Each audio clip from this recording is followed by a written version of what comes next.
Hello everybody. My remote's still not working here. Anyway, it's a cold winter day, 20th of February, 2025. Hope you're all doing well. I just have another short update as I get much closer to my move date to much warmer South Texas, San Antonio. Trying to keep my channel alive, so I have some quick updates I wanted to share with you. I don't know if I ever officially mentioned it, but I decided after taking a poll and realizing how much work it would be to change the color of the car, I decided to keep the original moss green color.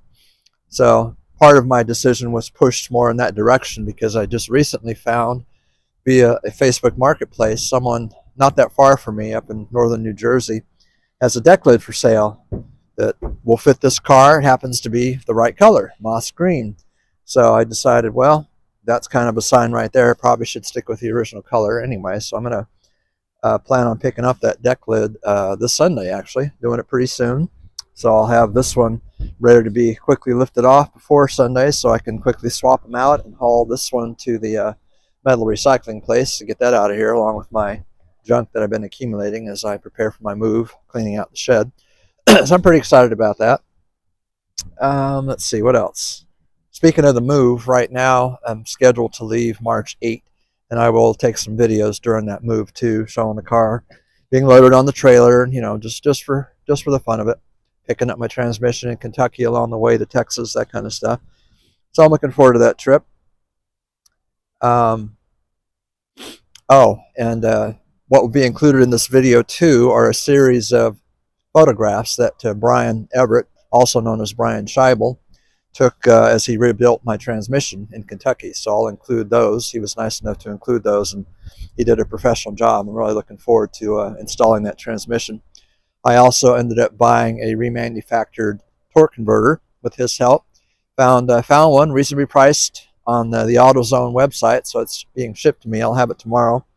It was about $100, which is not bad. It does have a $100 core charge, which forces me to get it swapped out by May 15th. But that should work out fine.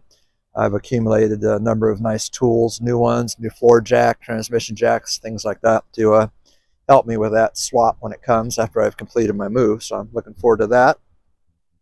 Something else I'll have on this video is a picture of the original sales invoice for this car. John Lyman of Stinkin' Lincoln actually will produce those for you from the 60s Lincolns if you send him your VIN number through Facebook. So it's a really nice service, and he doesn't charge for it, so that was really nice. Something I forgot to dig out of my glove compartment. I wanted to show it to you. It's kind of funny because as I'm getting ready for my move, you find things sometimes you didn't even remember that you had. And in my case, I had the original hood ornament for this car, the spring-loaded one that was only available in 1967. I had been temporarily using one that was from an earlier Lincoln in the 60s, not realizing I actually had the correct one. I had the base and the spring already. I was just missing the hood ornament, and I found it in a box in my house as I'm packing. So I was like, well, wouldn't you know it? So that's kind of cool. Here I was ready to spend, $150, $200 to get a aftermarket one, but now I don't have to. So that was kind of cool. So I've been starting the car about once a month to keep her running. I don't really need to start it again before the move, loading it up on the trailer. So that's really about it. So hope you guys are doing well. It's cold. It's been a cold winter for most of us in the United States, I think, this year.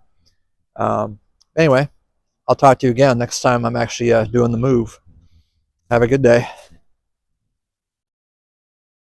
The remainder of this video is a series of photographs that were provided to me by Brian Scheibel, or Brian Everett in Kentucky, that show him rebuilding the transmission.